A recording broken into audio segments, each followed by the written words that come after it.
I'm Alison from Bag Lady Bird Learn to Sew. Today I'm going to be showing you how to use the needle threader, the automatic needle threader on the Janome 725S, and probably a lot of other Janome machines as well. So if your Janome machine has an automatic needle threader, watch this video to find out how to use it and make threading your needle so quick and easy, even if your eyesight isn't what it once was. Stop spending time trying to thread it manually. Just use your automatic needle threader. That's what it's there for. I get so many people telling me that they don't know how to use the automatic needle threader, and honestly it couldn't be easier. You just need to follow these simple steps. So you've threaded the upper part of your machine, you've got a thread in your bobbin. What you need to do now is a few little preparation things. So the first thing you want to do is make sure your needle is in the highest position. So turn the hand wheel until that is the case. So we're turning, and then a needle rises up to the top, and that is where you want to stop.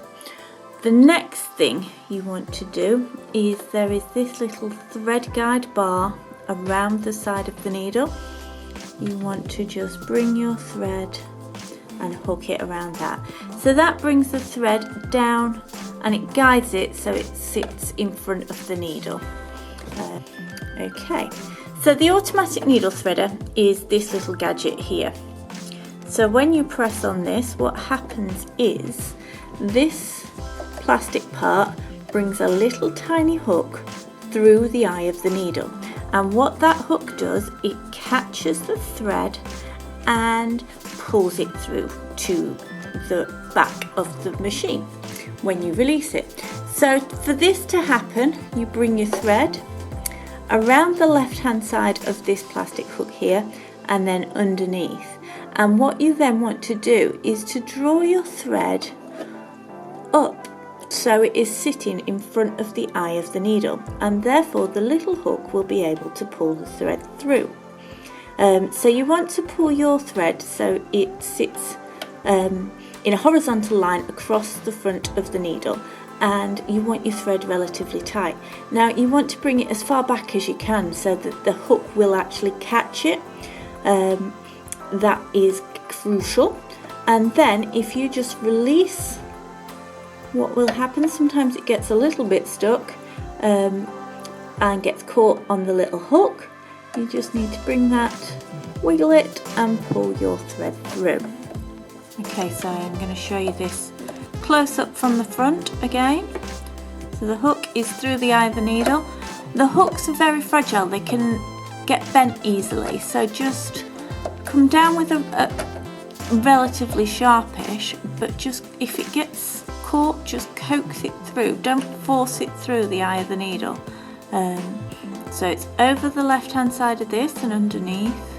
Draw it in front of the eye of the needle. Release both hands at the same time. If you need to, just give that a little flick. You can see the thread is caught on the hook, but we can just pull that through. If you just waggle that, if it gets stuck on the hook, it will sometimes release it. Bringing down the needle threader, you can just see the little hook there in front of the white plastic bit. It's a little wire hook. So I'm hooking the thread under there and across in front of the eye of the needle, releasing, and just push that back a little bit. Sometimes, like I said, it does get a little stuck, but if you know what to do to release it, and then we're hooked onto there, so we pull that through.